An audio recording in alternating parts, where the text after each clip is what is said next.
like.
The Blue Jays are a win away from being World Series champions. I can't believe that's a sentence I get to say, and I'm not playing a video game. We'll talk Trey Yassavage dominance, plus it is another week in the fantasy football world, so we'll break it all down with some CFL talk and some Flames as well. Couch Potato Diary Live starts now.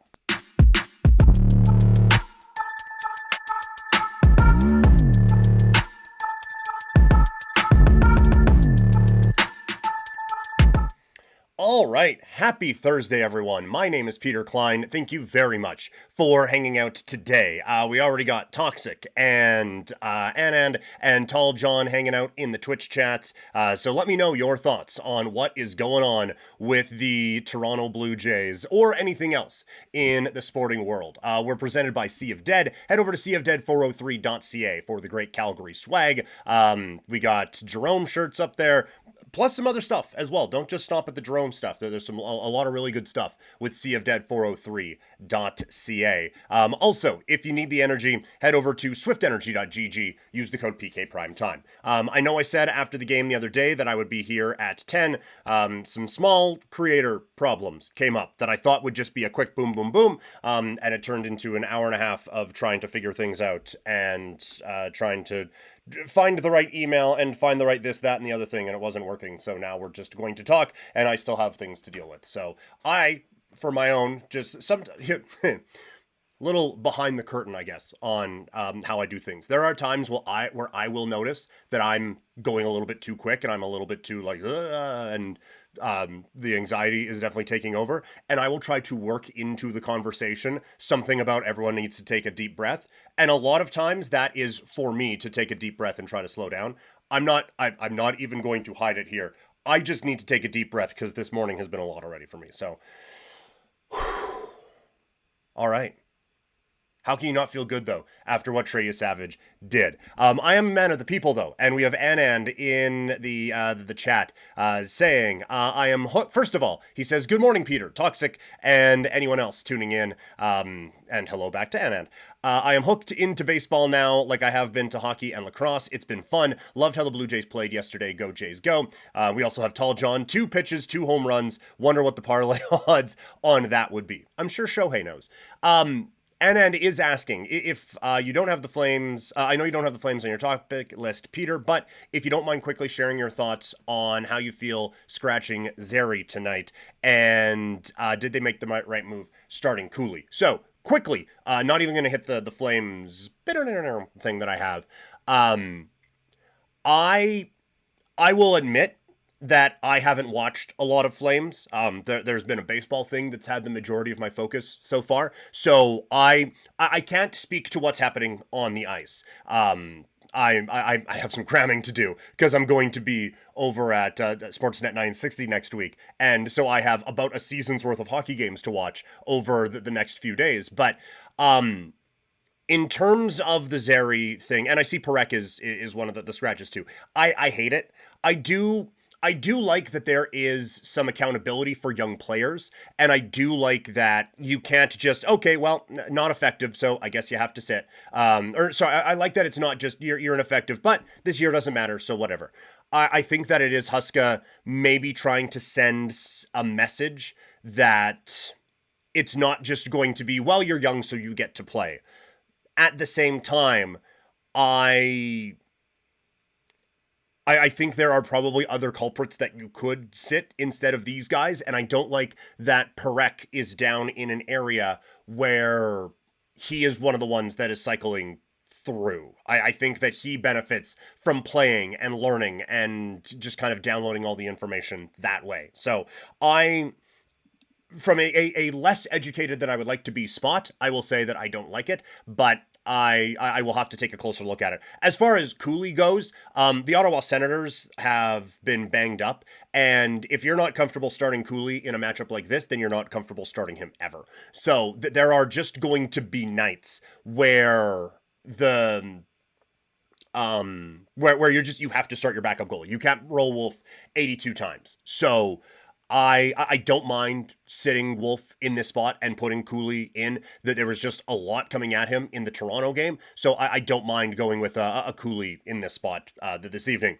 Tall John, Flames have been on the back burner for me too. All in on the Blue Jays. You're not alone, PK. Yeah, from what I get, like the Flames getting a bit of a benefit from some of that. The Raptors, I'm really happy that we've had the Blue Jays going on in this whole thing, because if not, after that first game, there would have been a cocky Raptor segment from me, being like, hey, I told you guys, this is a good team. It's a deep team. This is how you have to build a franchise in the new second apron era. And they've gone out and just got absolutely just whooped on in every game since. So I'm happy that is not content that lives on the internet. That came out of my mouth.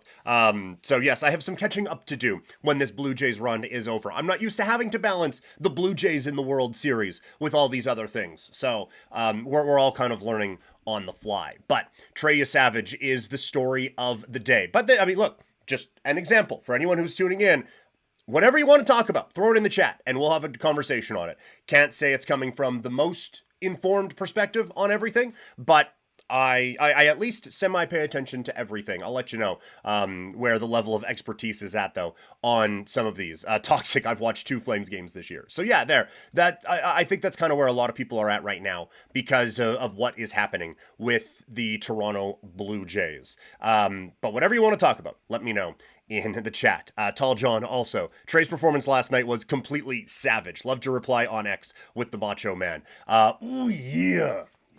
Trey Yassavage is the cream of the crop right now. One of the great performances that you will see in baseball history goes to Trey Yassavage, and the Blue Jays are now a win away from the World Series. Not just making the World Series, they've done that. They are a win away from being World Series champions. Let's discuss what is going on. A magical run for the Blue Jays continues.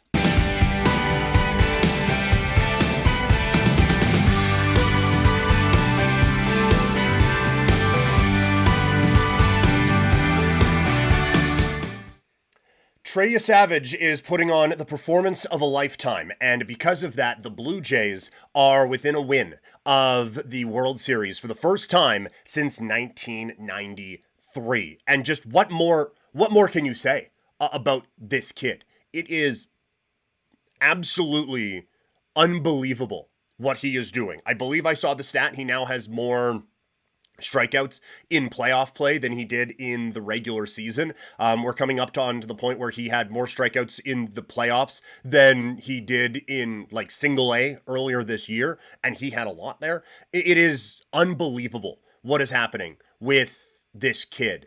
And I remember as the season was going on, and you could see he's starting to make his move. By the time it gets to Double A, it's like, okay, we could have something here.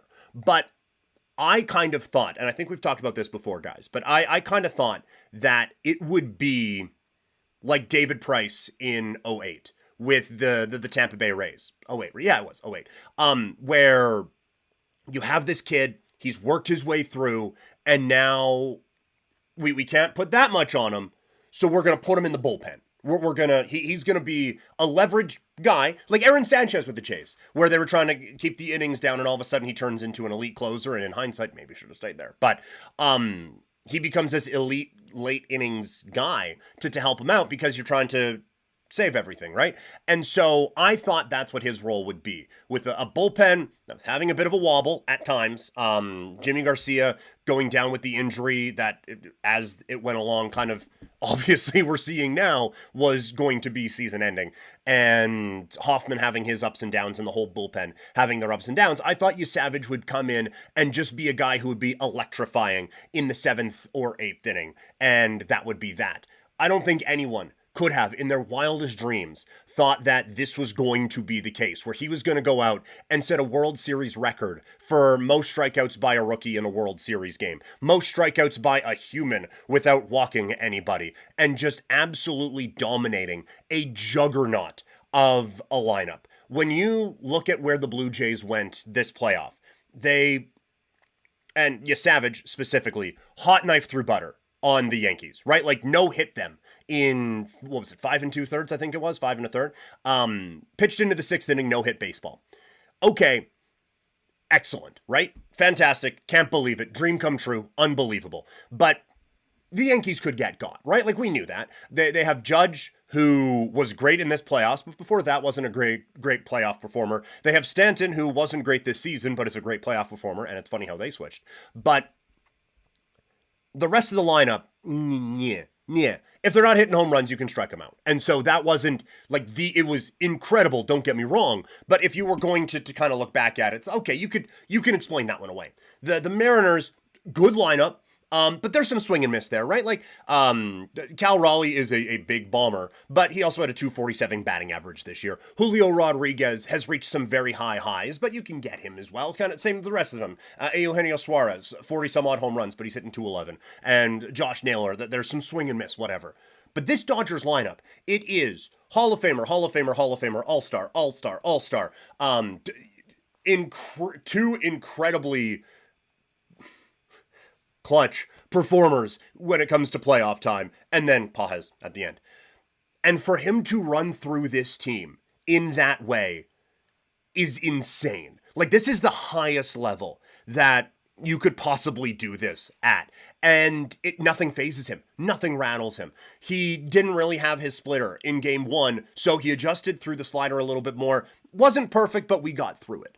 And now in this game, everything is working. And he's going at Shohei Ohtani. He's going at Mookie Betts. He's going at Freddie Freeman. The Dodgers get a run, doesn't bother him. Next pitch, let's go. Like, it is robotic what this 22-year-old can do in the World Series.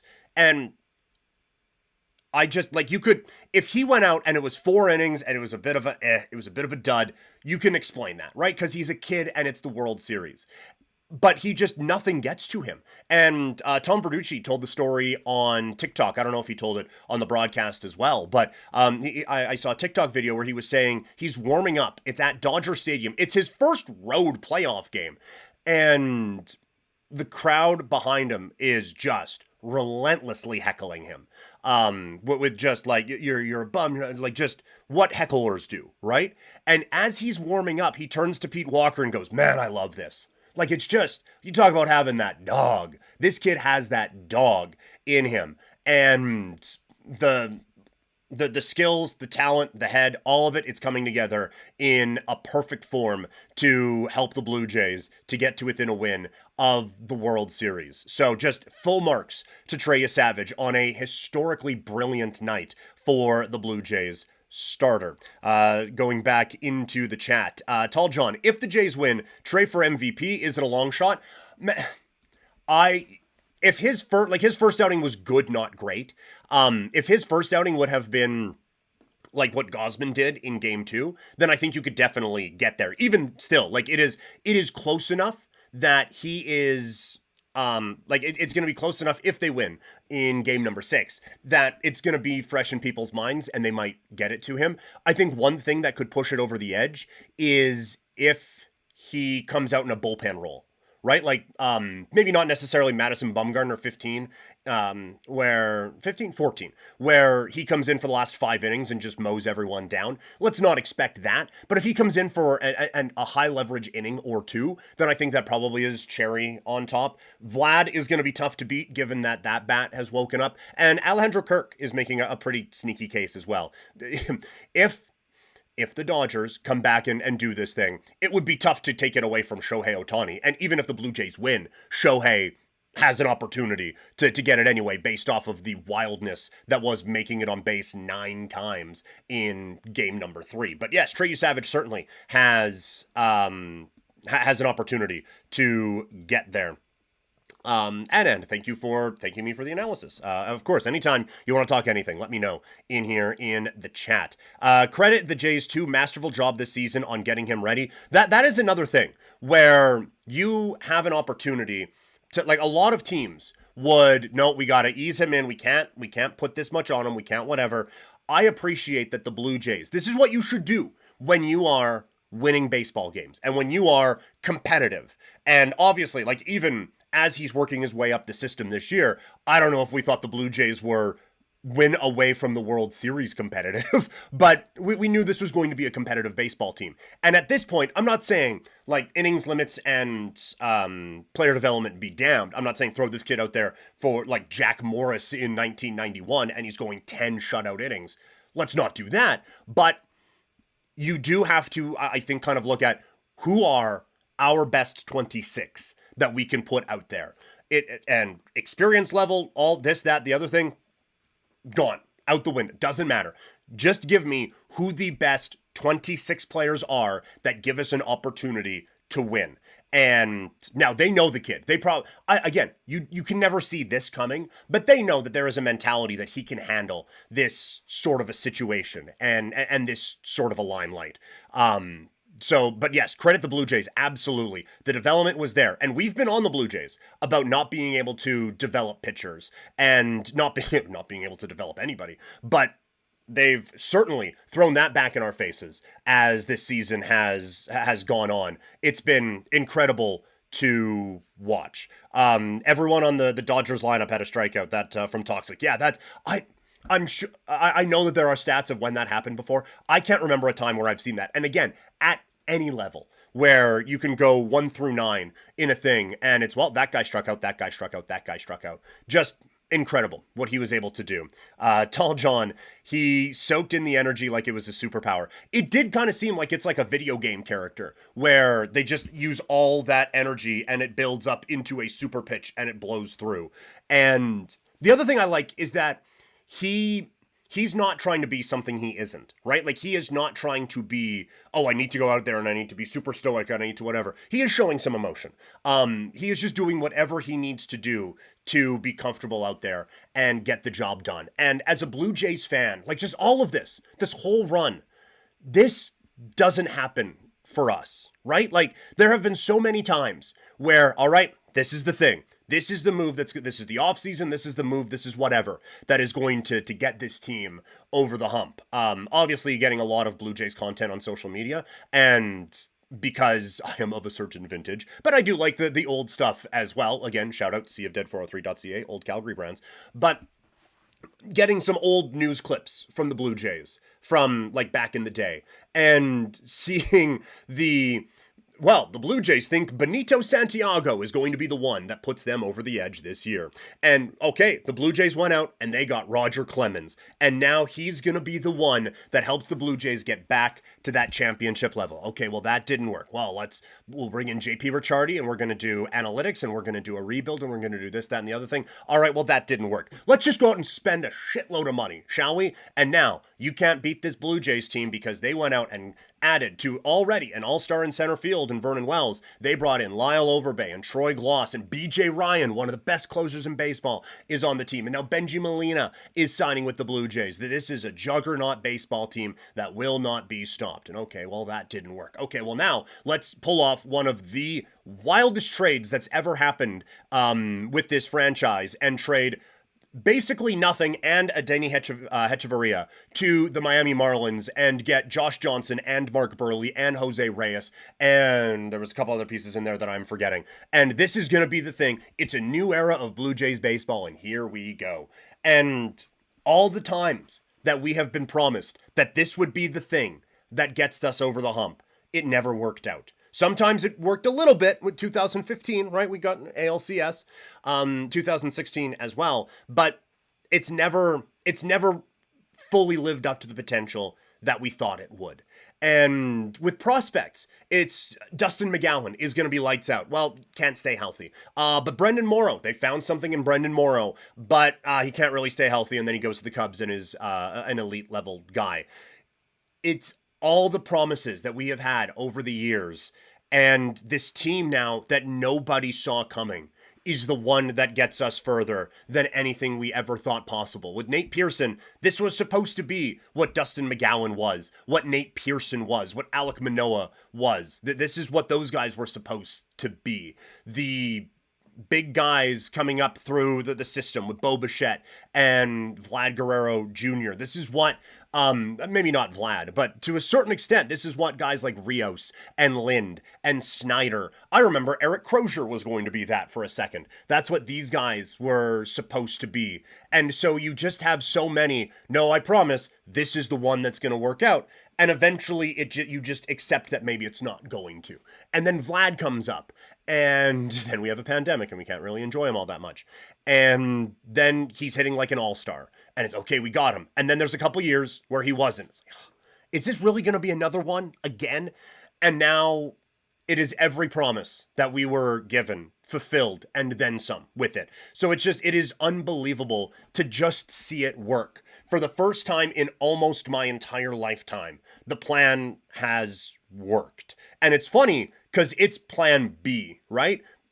This was not supposed to be what this team was. It was supposed to be Shohei. It was supposed to be Freddie Freeman, honestly. Jose Ramirez was going to be a Blue Jay, right? All of it, like half the Dodgers. Yamamoto, they weren't as in on Yamamoto, but he was going to be a guy, right? And Juan Soto and all these different players were supposed to be the magic pill that fixed everything. And now, instead of getting those guys, you have this group.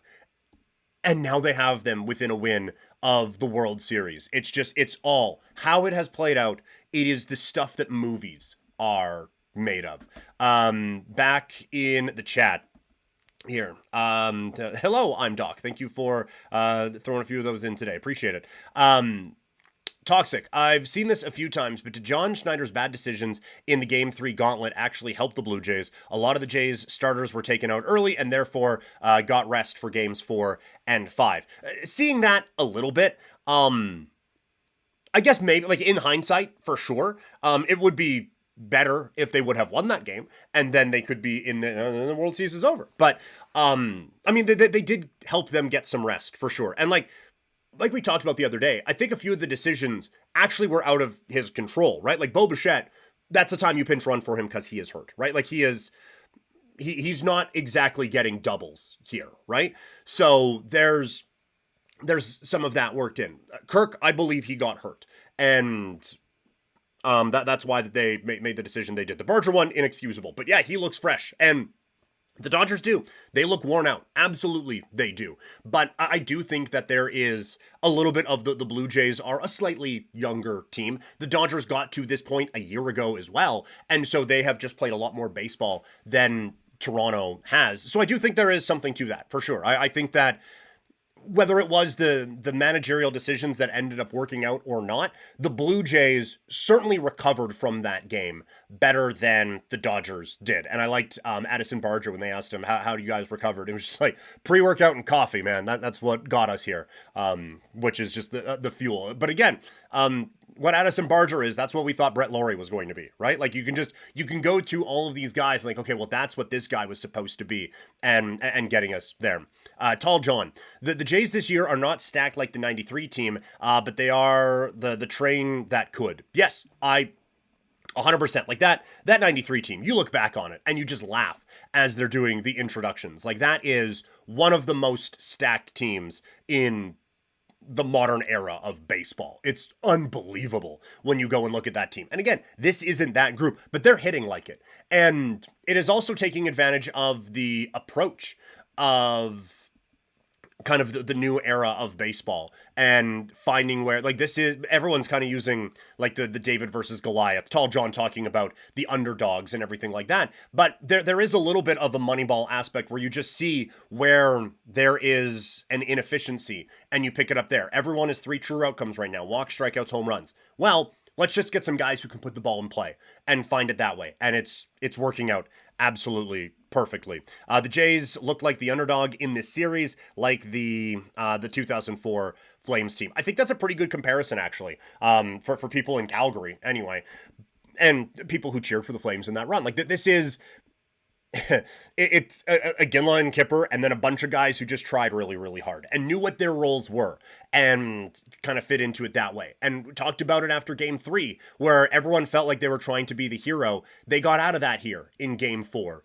And Vladdy's hit a couple home runs that have helped everyone kind of set in. But Ernie Clement's not trying to kill the ball. He's just putting it in play. Jimenez isn't trying to relive the glory of the 2 home runs that he hit in the ALCS. He's just putting the ball in play. Now, I'm begging the guy to lay off of a first pitch breaking ball ever in his life, but he's still putting the ball in play. The Blue Jays understand that, like, every player understands what their job is, what they're supposed to do, and they are all doing it at an extremely high level. And that has them up 3-2 on the Los Angeles Dodgers. The other good part of what Yassavage did in game number 5 is the length that he was able to give the Blue Jays as well, going into the 7th inning and only requiring a couple of relievers to come into the game. And so now, looking at it, after Bassett goes a couple in game 4, following a very good performance from Shane Bieber,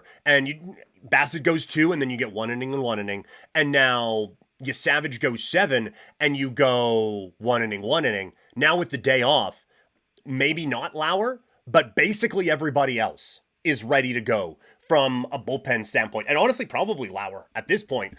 Maybe not for 68 pitches again, but he should be good to go. Fluharty should be good to go. Hoffman, Dominguez, maybe not Varland. We're getting to the point of overexposing Varland a little bit, but he probably will at least be able to give you some innings if you need them.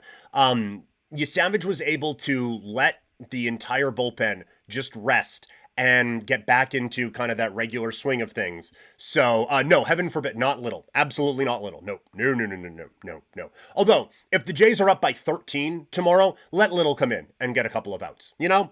And then yet, let either Yassavage or Scherzer close the deal. But, yeah, I just think being able to let the Blue Jays set the offense or set the bullpen up again is in a very, it's not the biggest story from that game because Yassavage's dominance and records and all that, that kind of takes the cake. But what he was able to do to let the bullpen get settled was huge, I think. And credit to Bieber and Bassett in game number 4 for helping the Blue Jays out in that kind of a situation as well. The Blue Jays are putting on a small ball clinic for the ages and can hit for power. Yes, I would agree with that. Like, the one thing, couple more base running mistakes than you would like, and that's going back to game 3. But aside from that, yeah, it's just next man up, hit all over the place. And they are moving runners over at times. And I would even like to see them run a little bit more on a catcher who was banged up coming into the playoffs and a pitching staff that doesn't do an amazing job of holding guys on. I would like to see the Blue Jays try to run maybe a little bit more in some of these other situations. But I mean, far be it from me to critique what the Blue Jays are doing. We've talked a lot about the pitching side.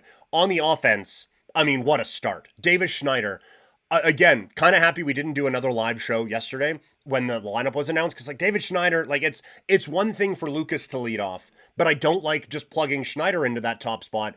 He's not really hitting that well in the playoffs, certainly in this series, and he seems to be in a bit of a lull right now. And even when he's going, he's not really the leadoff guy that I would like because he doesn't take enough pitches, and then he swings at the first one and hits it out. So again, very happy that there isn't, I mean, I'm saying it now, but very happy there aren't clips of that coming out after that they put him in the leadoff spot. But just a dream career continuing for Davis Schneider to go from being in the 28th round to hitting a home run to lead off the game in the World Series. But again, it's that approach, it's that aggressive approach that the Blue Jays have, where they kind of understood that Snell was having some control issues in game number 1, right? He was game 1. Yeah. And so, okay, let's try to not do that this time. Tries to get one over right away and just pounces on it immediately. And then Vlad 2 pitches later. I said after game 3, they need Vlad to step up. He does in game 4, and then he sets the table in game 5. And not just with the home run, but then the defensive play and the smacking the bag at first base and the aggressive slide into third as well. All of that is setting this team up in a perfect spot. So they set the table perfectly. And then again, you get to the Dodgers bullpen and they are able to pounce and just fully take advantage. And you can see Dave Roberts in the dugout. He's got a pretty good poker face. He's pissed with how this has played out. Absolutely furious at it. And I don't know who he trusts now going into these. And so if they can deal with Yamamoto and even get him, like, just don't have him pitch a complete game. Just get it out of the Sasaki zone. If you can get it to the set. And honestly, I wonder if for game 6, Sasaki's there for 3, right? Like if they can get Yamamoto through 7 and then, or through 6 and then Sasaki 7, 8, 9. I wonder if they try to go about it that way. Like I think Dave Roberts is going to be really aggressive with how he manages his bullpen in game 6. And that circle of trust that they've talked about on the Blue Jays broadcasts, it's down to 1. And that's probably Roki Sasaki there. So I like the Jays, if they're going to do this bullpen thing again, I think it's going to have to be quite early getting to the pre-Sasaki guys in that Dodgers pen. Oh man, the dad POV of the Schneider home run, absolutely epic. I was wondering, like everyone else, how he was able to film that, because you could see both hands and everything. Like, what are you filming this with? But apparently he had the glasses that record things. But I mean, with a fantasy question, we'll get to fantasy football in a little bit. I'm still gushing about my baseball team, but I promise we'll get to fantasy football questions here in just a moment. But I do want to say that I think John Schneider and Pete Walker deserve a lot of credit for what's happening here as well. I have said for a while that I think Pete Walker is a secret weapon for the Blue Jays. And I know there are times where, like, you could look at the overall ERA of the team and see that maybe it's not great. But Pete Walker, I think Pete's specialty is getting the most out of high-level talent. I don't know if he is the best at getting medium talent to a high level, but if you are a high-level pitcher, he can get 100% of that out of you, right? Whether it's like, he got the most out of Steven Matz that one year, and then Robbie Ray turned him into a Cy Young Award winner, and health played a part of that. But the Blue Jays Sports Science group, I think, helps out there as well. And now, like, Max Scherzer wasn't great at the end of the year, but they've got the most out of them as well. And, like, Bieber, it has started to click in that way. Yassavage, they have figured that out, everything there. And so I know that Schneider gets a lot of crap for how he has managed, and he's not batting 1,000, and we've talked about that. But I think the way he managed the bullpen game to help the Blue Jays win the American League Division Series against the Yankees, and a lot of the decisions that he has made throughout this year, I think lead them to this point. And I also think that the confidence that he has in his group, and that and the way that he has kind of instilled that in everyone, that is the stuff that wins championships. And I think a lot of managers try that. Aaron Boone tries it with the Yankees, where he stands at, no, Volpe's fine. Volpe's good. There's also a little bit of, like, toxic positivity. I don't think you can watch what Volpe did this year and be like, no, there's no problem here. What are you talking about? Like, at that point, you're just lying to people. Volpe knows you're lying. And so if there have been issues, Schneider will call it out. But he's not going to just go away from someone because it struggles for a game or two. Now, I wish he would do that with Little, but he's not going to go away just because things have gone a little bit sideways. Everyone has their role, and Schneider knows that everyone on this roster has an importance, and he has placed that on them, and they have all bought into it as well. And so I think how the Blue Jays have managed this season, where all of these guys have had these opportunities all year. This isn't Nestor Cortez coming in when he hasn't pitched in 21 days to serve up a home run to Freddie Freeman. This isn't, well, this guy hasn't played, aside from Heineman, this guy hasn't played in a month. They have, because of the platoon and because of just how the season went, all of these guys have been in all these different situations all season long. So when they come up in their spots, it's like, yes, it's the World Series, but this is just like the May series against the Twins where I had to come in and play left field for a little bit. Oh, I can do this. This is fine. Oh, this is just like this situation. Oh, yeah, I'll be fine.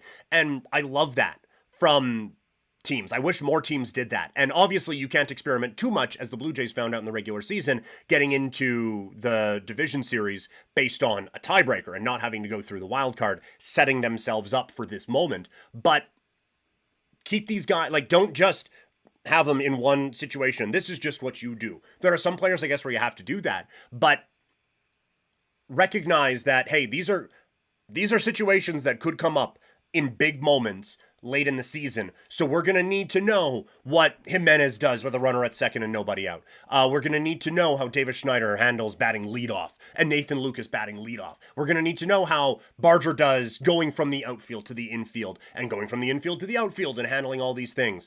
They've done a really good job of putting these guys in all these situations as the year goes on. So when they come up now in these spots, they're very comfortable with it. And it's not a guy coming in to pinch hit because Pages can't hit and he hasn't played in 2.5 weeks. The platoon and the way the Blue Jays utilize their lineup keeps everyone fresh, everyone engaged, and keeps everyone doing their job. Tall John, also, side note, so happy for Don Mattingly to finally get his reward of a lifetime devoted to baseball. 100%. And I think the Blue Jays have that as well, where you could hear all of them were celebrating, like, yeah, this is for Donnie. This is for Donnie Baseball. He's our guy. That this is for him. So there's a bit of that. But yeah, like, how do you not? There are always stories like that, whether it's a player a veteran going for their first World Series, or it's a manager who wasn't able to get there before. But for Don Mattingly, I think there's a little bit of extra there because he was the guy before the guys in a couple of different spots. Like, he was the best player on the Yankees in, until now, the quietest stretch of Yankee baseball in history in terms of postseason success. Steinbrenner gets suspended and banned and all those things, and he's the one who has to kind of lead the charge and be the face of not a great era of Yankee baseball, and then he can't do it anymore, and that leads to Jeter, Bernie, Posada, Rivera, Tino Martinez, Brocious, O'Neill. It leads to all of those guys. And so he just missed the dynasty era of the Yankees. And then he goes into coaching, and he's the manager of the Los Angeles Dodgers. And they get close. It's not quite close enough. He's out, and now the Dodgers have the best team in baseball over the last 5 years. And so now, for him to be able to be a part of this and something this special, how do you not love what's going on there? So, yes, absolutely, a tip of the cap to Donnie Baseball for everything that he has done and him getting to kind of celebrate in this way now. Again, though, to quote Kobe, job's still not done. We're going to do a live stream tomorrow. We'll talk more about Game 6 then, but there's a lot of victory laps being taken right now. And just a reminder that they do still have to win one more. And the guy who they're facing in Game 6 has been the best pitcher of the postseason. Regardless of how great Yassavage has been and everything like that, Yamamoto has been on another level. And that's a tough test. And then you go to Game 7 if this one doesn't work, and anything can happen. So it is not over yet, but still, enjoy the heck out of this, Blue Jays fans, because it has been a wild ride. But Toxic, you're right. Yamamoto, he's going to be tough for this one. Hey, Blue Jays fever is spreading, and let's keep the conversation going. If you could share this video with some of your Blue Jay fan friends, share the breakdown, and we can keep the conversations going. Let me know either in the chat here or in the comments what you think about everything going on with the Toronto Blue Jays. We are going to shift now. If we want to talk more Blue Jays, throw it in the chat and we can get to it as it goes on. But we have something in the chat from, again, Pulled Trigger, who asks, do you think Derrick Henry turns up in the back half of the season? We are going to go into the football conversation now. So let's start that with a look at Derrick Henry.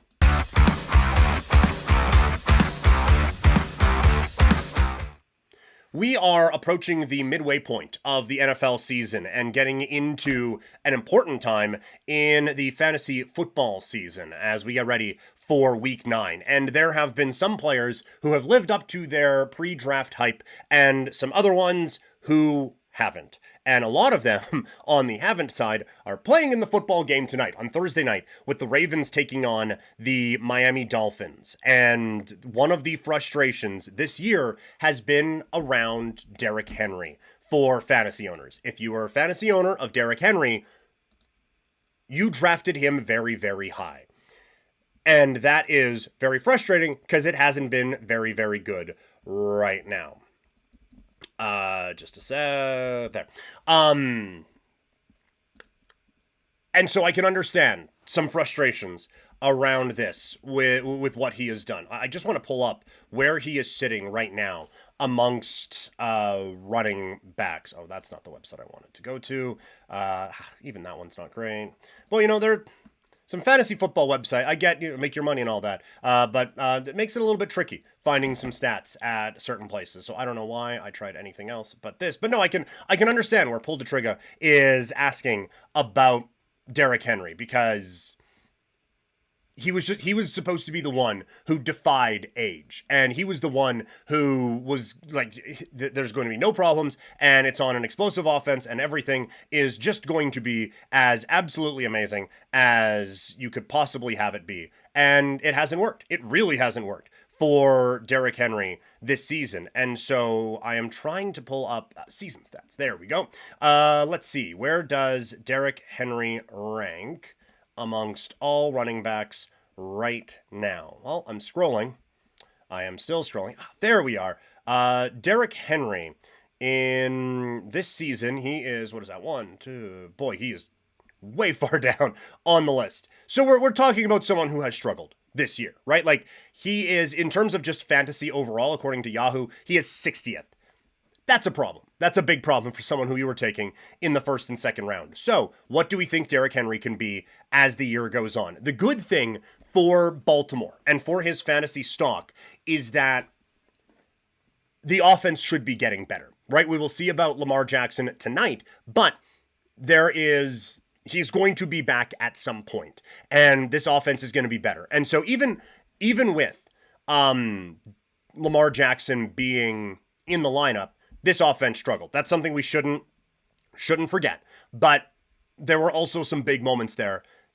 And he has still had some big moments. The big week against Chicago here, over 100 yards against a good Rams defense, gets a touchdown to save his day against Houston. And so I do think, like I said, he's 60th. That's not where you wanted. It's not as bad as it's been. But when you look at the schedule going forward, Dolphins this week, that's a matchup you can take advantage.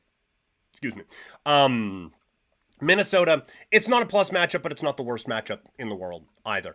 Cleveland's a bit of a tough one, but I think they're starting to break a little bit. Then you got the Jets, Cincinnati, Pittsburgh, and Cincinnati again. So there's a really, really good stretch of football ahead, I think, for Derrick Henry. So I think that he could be someone who is a potential league winner.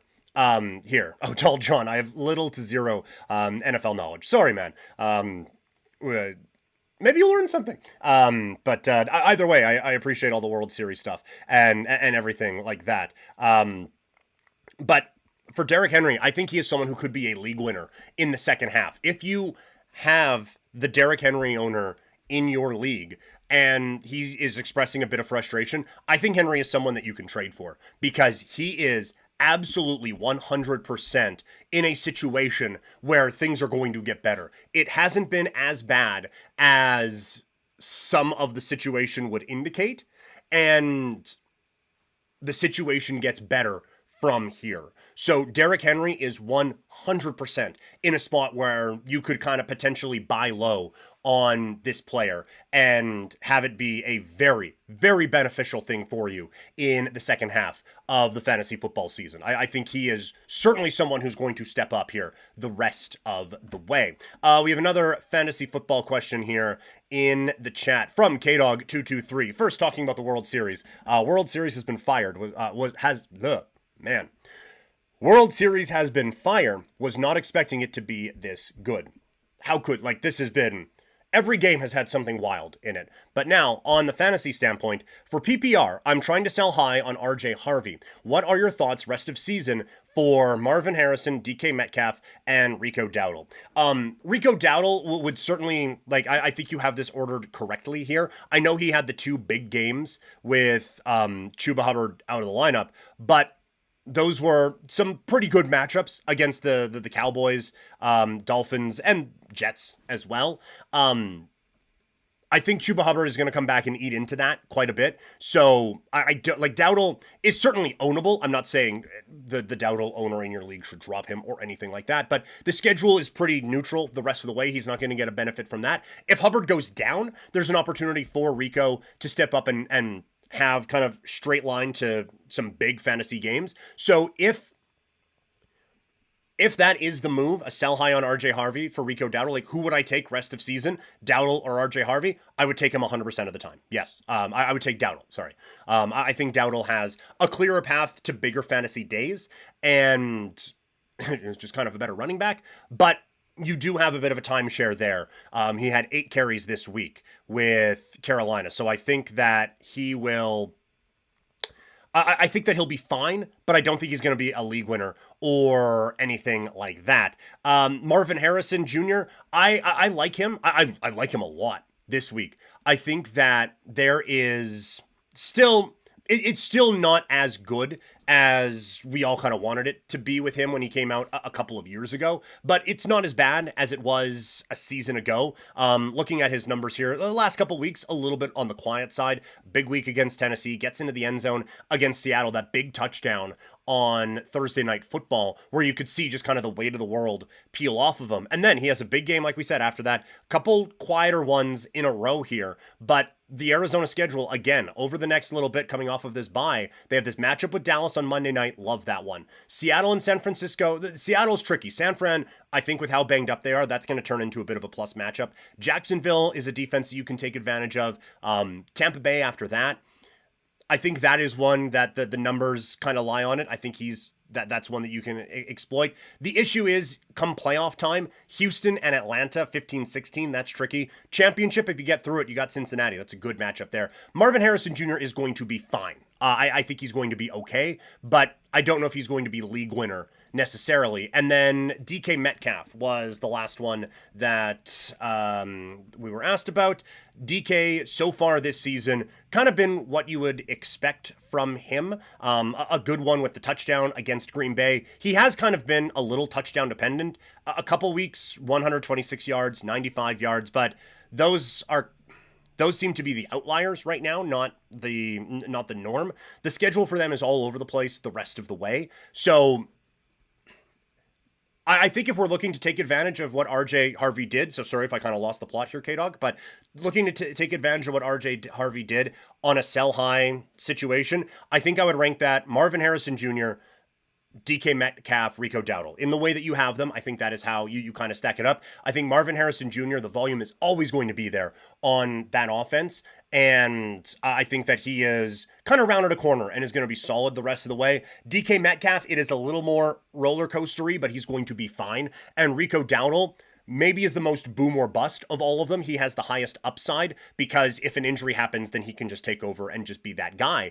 But for now, the opportunities are limited. So Marvin Harrison Jr. would be the one that I would probably look at, but I would rank all of them ahead of where RJ Harvey is at this particular time. So yes, 100%. I think that's a smart move to try to sell high on an RJ Harvey going forward. Keep the fantasy football chats coming. Let me know. Any decisions you have, throw them into the chat and we can talk them out here together. Do want to go to something we started here a couple of weeks ago. It is the waiver wire rebound. Every week we go scrambling to the waiver wire, throwing out fab budgets and bids and waiver claims and everything, hoping to get that diamond in the rough to carry us to fantasy football greatness. But that doesn't always pan out on waiver wire day. However, the week doesn't end. There's still some players that are out there. Sometimes panic drops are made. Sometimes people are just missed. So each week we do the waiver wire rebound, looking at the players who were the most dropped and the players who are still the most available to see if we can find that edge for the fantasy week ahead. Let's get into it for this week.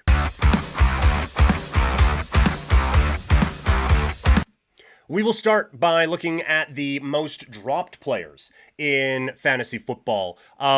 Quarterback this week is a little dry. There isn't a whole lot that is there for the most dropped. Most dropped overall was Carson Wentz. That's a pretty good one to keep dropped, I would say. The only maybe out there from the most dropped list would be Joe Flacco, but health is a bit of an issue. He was the 6th most dropped in the waiver wire period. Keep an eye on his health. Reports indicate he's about 50-50 to go this week against the Chicago Bears. It's a good matchup if he can get it. So he would be one where if you are desperate, we had someone message in the other day about Jalen Hurts being on a bye. If you have Jalen Hurts on a bye, you throw out a bunch of waiver claims, nothing hit. Joe Flacco is maybe a bit of a home run swing.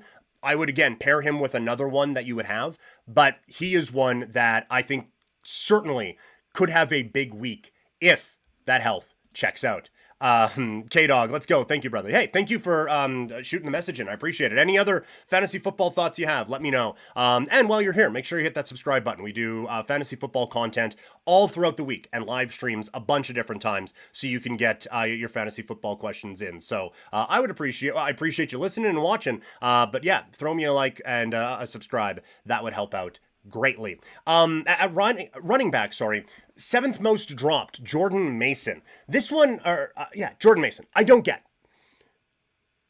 I understand the volume wasn't there this week, and he wasn't this gold mine that he was when Aaron Jones got hurt, but are we just acting like Aaron Jones isn't going to get hurt again this season? Jones is remarkably injury prone. So why are we dropping Mason? Like, you were always drafting him and probably picking him up as well as someone who has a bit of a role in the Minnesota offense, but has a very clear path to an opportunity if Aaron Jones gets hurt, which he does a lot. So I think Mason could be a real diamond in the rough find in fantasy football if he was dropped in your league like he was in several others. Honorable mention to Kenneth Gainwell, 5th most dropped. Again, kind of an injury away from having a very big role, but that one is a little bit more of a luxury purchase than anything else. At wide receiver, Darnell Mooney, second most dropped right now.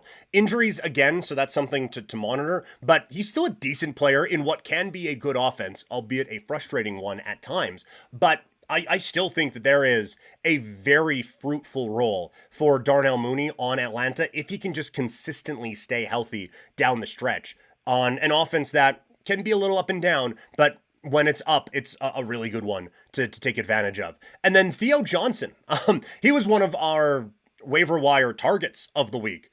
And so to see him as the fifth most dropped tight end was a little bit of a, But New York players are dropping like flies. They lost Neighbors earlier in the year. Cam Scadaboo's leg got put on sideways, so he ain't coming back. So there's a lot of opportunities. Not that Johnson's going to take handoffs out of the backfield, but they still have plays that they need to run and a football to distribute and a lot of opportunities that have opened up. And I still think he's all right. And we have seen so many times where the tight end is kind of the safety blanket for the rookie quarterback. So I think Theo Johnson is in a good spot with the Giants to kind of take advantage of that. So if we're tight end desperate, we missed out on our tight end targets for the week, then Theo Johnson is one that we can maybe pounce on.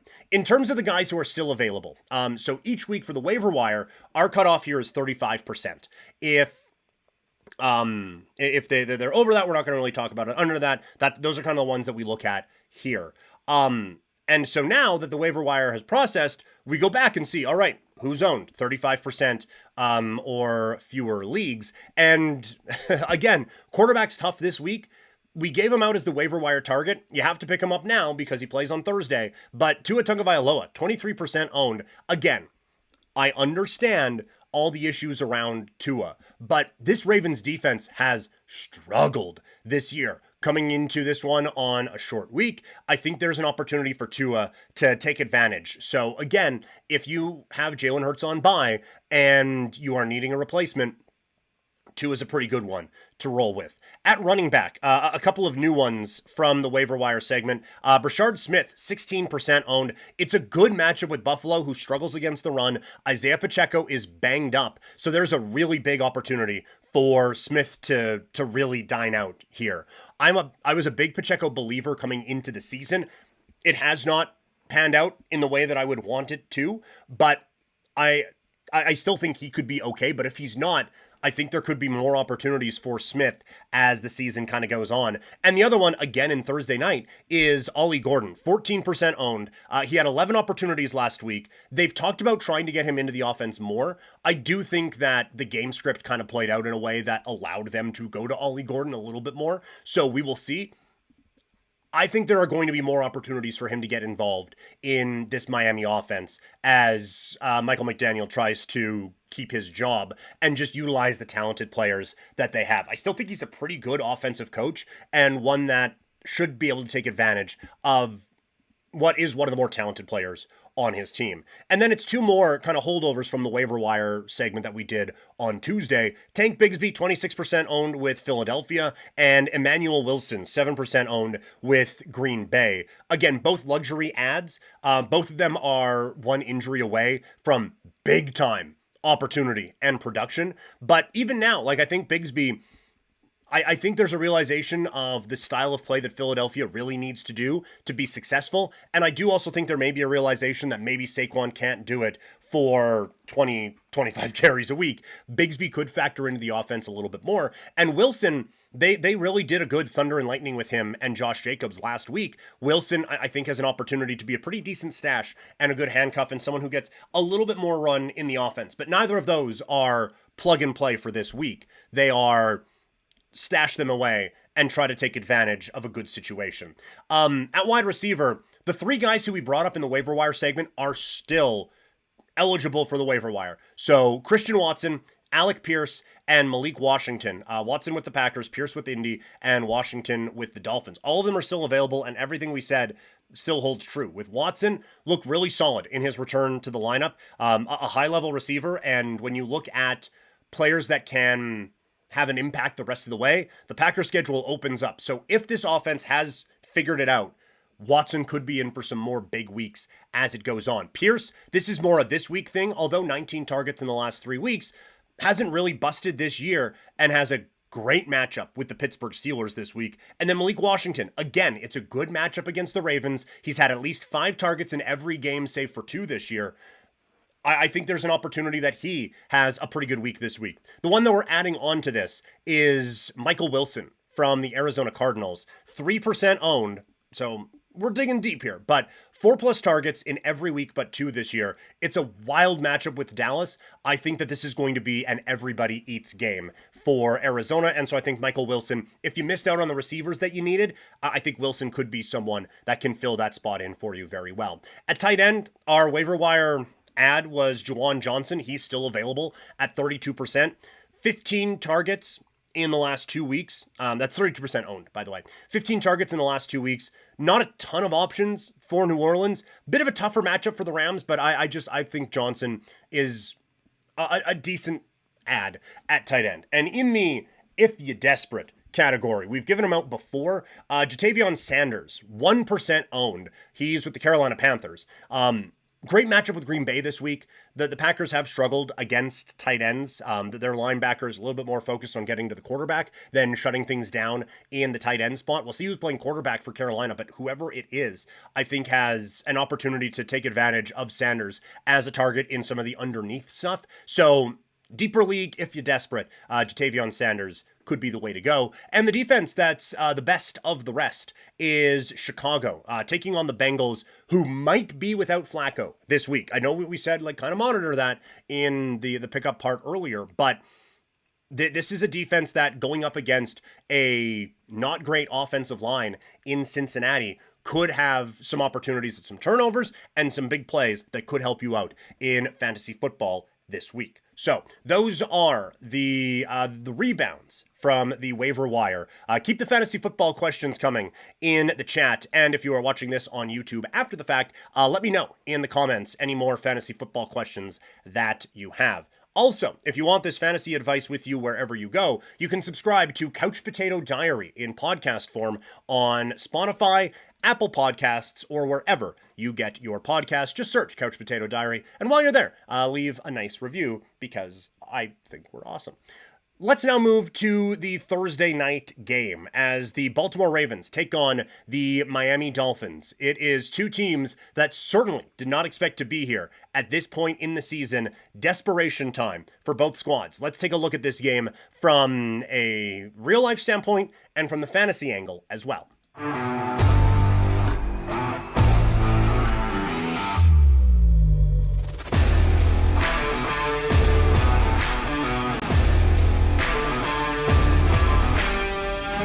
The Ravens had thoughts of being top spot in the NFL this season. The Miami Dolphins certainly hoped that they could be competitive in a division that maybe had a bit of a wide open nature to it behind the Buffalo Bills. Instead, both teams enter this game on Thursday night with just 2 wins as the 2-5 Ravens take on the 2-6 Miami Dolphins. Let's take a look at this from a football standpoint first. But if you do have any fantasy football questions, let me know. We will be getting to that aspect of it here in just a second. Obviously, the big story around this game is Lamar Jackson and seeing what he could be in terms of his availability or anything like that. So keep an eye on it, obviously, for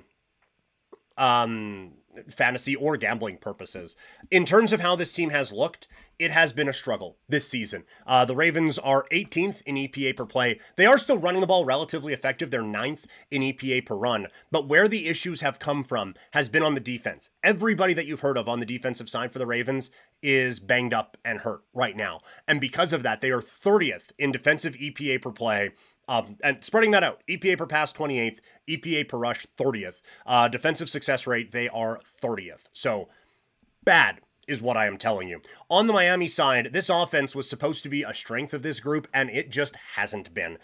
Tua certainly has regressed, and the offense just looks in shambles at this point. Although, coming off of a good win against Atlanta, you have the Dolphins that are 29th in EPA per play. 22nd in EPA per play, 29th in success rate. The part that I think is, that's the part that's the biggest concern, is the offense. I was going to say the part that's actually the biggest concern. It's not. The offense is the biggest problem that this team has right now, because it was supposed to be the calling card of this team. That was the part that was supposed to get them out of any trouble that they could have been, is that the offense can put up some big points because of all the talent and the brain power that they have behind it. But this defense is not helping them at all. They are 29th in EPA per play, 28th in success rate, and it doesn't matter. Pass run, everybody has struggled so far for the Dolphins, and that's coming off of a good showing against Atlanta. So because of this, Baltimore enters the game as an 8-point favorite with the total sitting at 51. So that is obviously assuming Lamar is coming back in, and that is kind of my assumption as well, that this is going to be a Lamar Jackson game. But even still, this isn't a perfect offense. As we just discussed, this is an offense that has struggled at times this season. So what Lamar do we see? What can he kind of do out on this field? And what role does Derrick Henry, who we talked about earlier in the show, what role does he play in this offense? I think this is a good spot to get right for Baltimore. I think getting Lamar back is a big help. I think understanding the desperation of the situation is massive for them as well. On the Miami side, I do think that there is some optimism that Baltimore just can't stop you at all. So there's a chance now to have a couple of big games, have a couple of big moments here. But I feel like this Baltimore team, even on a short week, could scheme up a couple of issues for Tua that could just give him some problems. So I lean toward Baltimore in this game. I think they have the better football team, even with the injuries. I think they have the better coaching staff, which comes into play massively when you are going into a Thursday night game. So that 8 is really high. But I have to go with that. I go Ravens here in this spot, minus the 8. That is the pick for this one. From a fantasy standpoint, the Baltimore Ravens and Miami Dolphins have been fantasy gold mines for their opponents this year. And so we're starting our players in this game.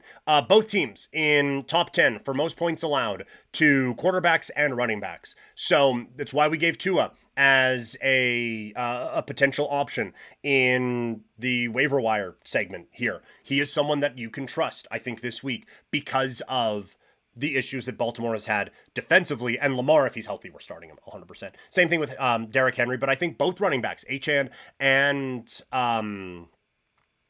Gibson, are ones that you can roll with here. Baltimore's really struggled against wide receivers. They are second they've given up the second most points this year to fantasy wideouts. So that is an area that the Dolphins can take advantage of. That's why we gave out Malik Washington in the waiver wire segment. So yes, we're starting everybody in this game and trying to take advantage of what is a plus matchup in the National Football League.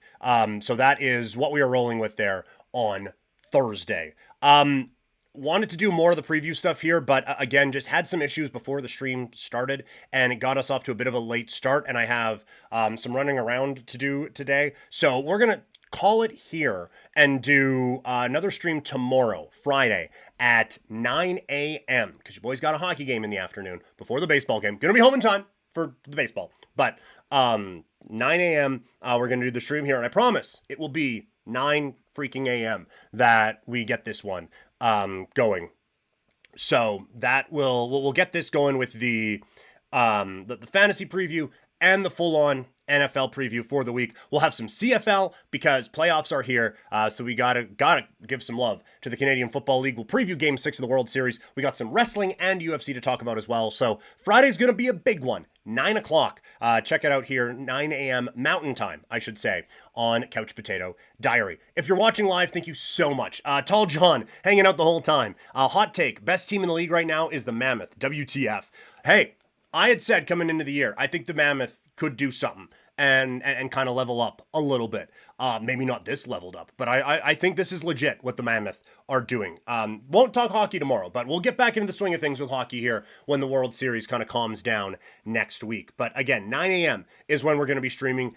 Make sure if you're watching on YouTube, hit that subscribe button, hit like, and the notification bell as well, so you know when we're going live if I have to be delayed or anything like that. If you are watching over on twitch.tv/primetimepk, hit the follow button if you can. The subscribe really would help out a lot. Also, there's the Amazon Prime subscriptions as well. You could help out with that. All of it would be a big support. Anywhere you are watching, there is a tip jar in the links, either a panel on Twitch or in the links on YouTube. That would also be greatly appreciated by me, as I know times are tough. So however you can support, I greatly appreciate it. If you're listening after the fact, again, we are available in podcast form on Couch Potato Diary, on Spotify, on Apple, or wherever you get your podcast. Make sure you hit subscribe and leave a review. That helps to kind of push us up into the algorithm here as we try to grow this thing even